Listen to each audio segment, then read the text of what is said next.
Oh, Brownie. Kakain na. Ba't ko ngayon ko lang umuwi? Oh, kanina ka pa. Di ko sabi ko pagdating ng alas 6, uuwi na. Saan ka galing? Kakain na. Pagdating ng alas 6, uuwi na. Malapit na ang pasukan. Oh, yung iyong bag, hindi mo pa nalalaban. Kakakain muna. Kanina ka pang inaantay. Ako'y nakadalawang timpla na ng gatas. Lumamig na parehas. Ikaw talaga.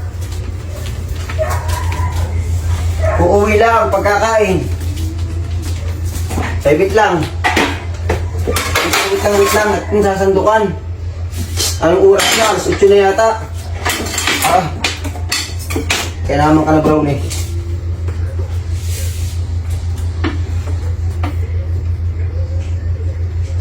Di sabi ko, pagdating ng alas 6, uuwi na. Ikaw talaga, Brownie. Kaya naman ka na. Oh, dito na kakain. Sa lamisa na. At bubuhat na sa tayo. Oh.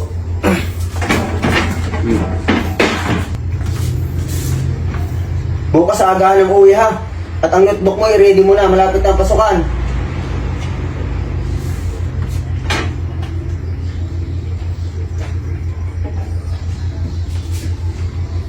Kaya naman ka na.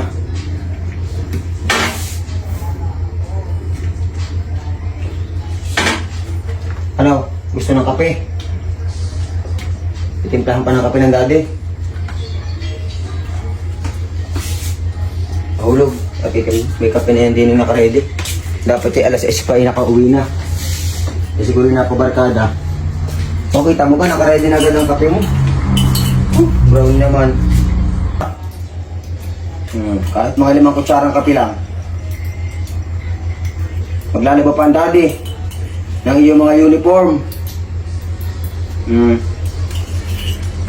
Pagkagaling sa school, uuwi agad, baka mapabarkada pa ha.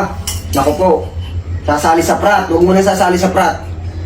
O, last na, tama na, baka hindi ka na makatulog. Pasok na doon sa kwarto at mag-aral na mabuti. At pasok ka na.